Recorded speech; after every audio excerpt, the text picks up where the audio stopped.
You're supposed to be the one that's Shake it bringing Shake it the out. non-awkward energy. It's just come all of a sudden on me. Oh gosh, I've spread it. That's fine. Hi, I'm Rob. I'm Alex. We moved into this house about 6 months ago now? 5 months ago? 2 months Not ago. even 2 months ago. 2 months ago.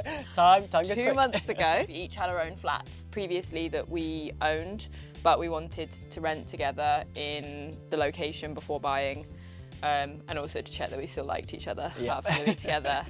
And luckily, a year later, All good. we did. Then we got a dog. And then Well, we got a second dog. We've got 2 dogs, and yeah, we wanted to find somewhere that's like future-proofed family home for both the dogs and maybe some kids in the future. So we found this lovely place that's a bit too small now, and so we basically want to make it bigger and future-proof it for later on. It's fun. Boys, this way. Sorry. Hey.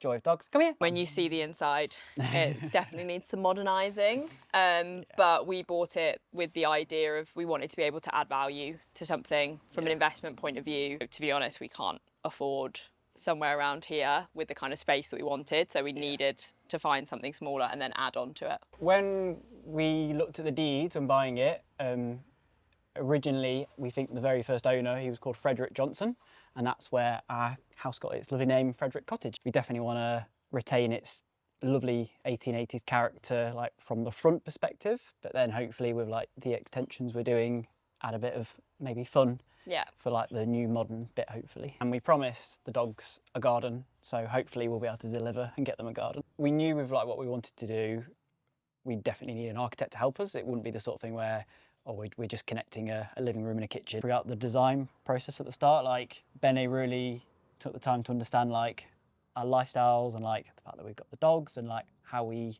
live. So like she thought about all of that when putting together them first concept sheets, which was really, really cool.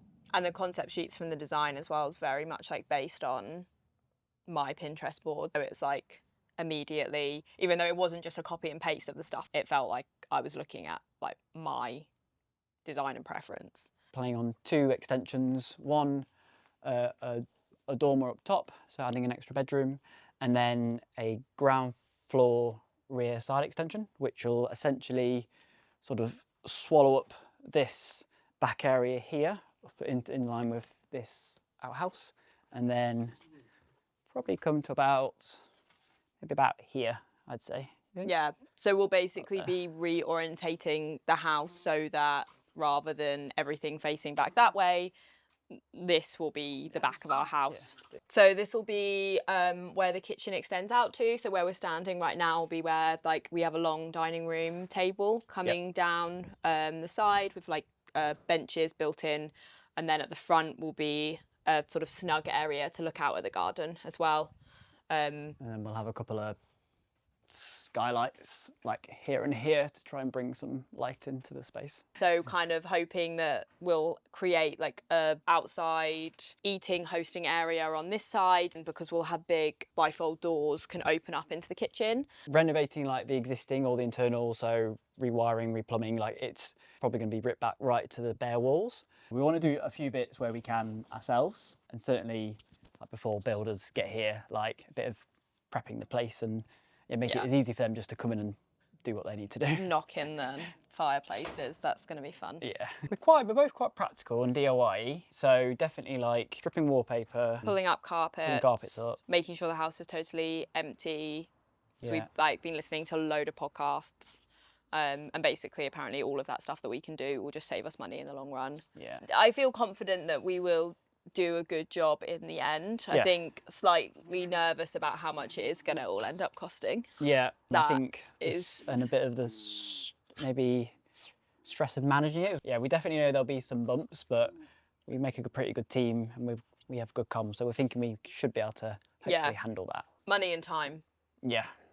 Is definitely my main concern. Yeah, I think as well it's the time to make decisions as well. Like we've tried to do stuff ahead of time as much as we can. Like we've started getting quotes for glazing, we've done a few kitchen design appointments, but we know there'll be some things like on the day the builder will probably ring us and be like, look, this has happened, you've got option A, option B, I need you to make a call because if not we can't carry on.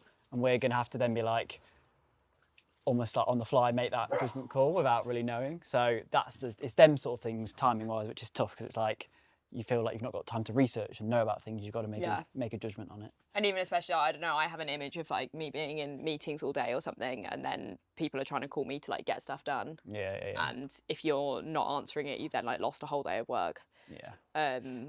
I think that's what scares me the most about potentially like paying people to just stand around waiting for us to get back to them. Call them back. So this is the kitchen as it is currently, and hopefully once the project is done, it will extend out that way, and where you guys are sitting, the kitchen will basically flip from here to over there. This will be the utility area, and then it will wrap round to the dining room, the snug, and then out to like outside. We've made the decision to turn this area into like a living and dining space so that we have the option that what the current front room can also be a bedroom, and we've got the shower downstairs as well, that it will be totally livable. Come on then. Come on, let's go upstairs. So these are basically when we were getting our initial designs, I had a Pinterest board for every room, mostly around the kitchen because that was my main priority. Sent those through to Benny and she created the designs based off that. And then she also, I think, added a few things in there as well because there's like utilities that hadn't really considered would be an option before with a house this size. And then we have our new plans for, this is like a blown up version of the kitchen living area. So as you can see, versus downstairs, we've got like a big L-shaped kitchen with an island in the middle, the utility space there, shower space there, which again, like we thought we'd get a toilet under the stairs and that would be about it. Yeah. Now we've got somewhere to wash the dogs off once they're muddy. Exactly. And then dining room chair and dining room table, and then the snug space there as well. So it's just created so much more from what we have currently. If we weren't using an architect, we would have just kind of plopped a box on the end. Yeah, it would have been a very square box there and nothing else.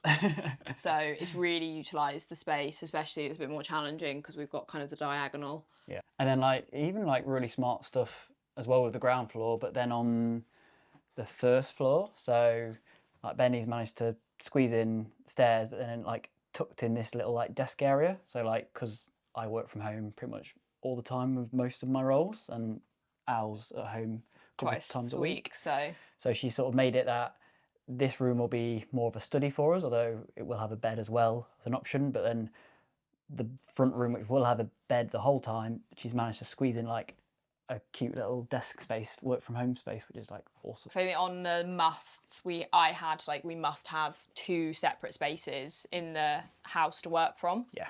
And again, originally I sort of thought that it would be downstairs and we just have a little like desk built in there. Yeah. But then she's actually thought about it and realised that you can turn that kind of empty space into a second study area.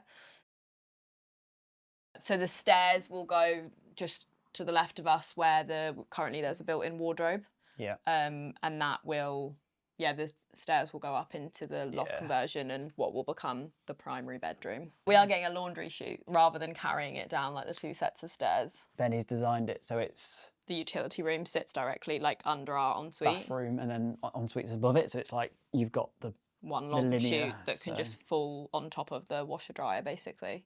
So far with Resi, they've been super helpful from like planning permission and hopefully getting our decision soon, which is where we're at. And even things like, oh, you should really split your applications into 2, one for your dormer, so it can be permitted, because you then know you're going to get that. It's just a checklist, and as long as you adhere to that, it will be passed, versus the ground floor then being done as a household application. And actually by doing that, it was de-risking the project instead of doing it as one whole application, splitting it into 2. Realising that there's a huge amount of things that you have to do beforehand. For instance, getting the architecture, then the planning taking... I mean, ours is actually quite quick, of about 8 weeks, but I think it can take up to 13. Then I didn't realise the building regs after that took about 6 weeks.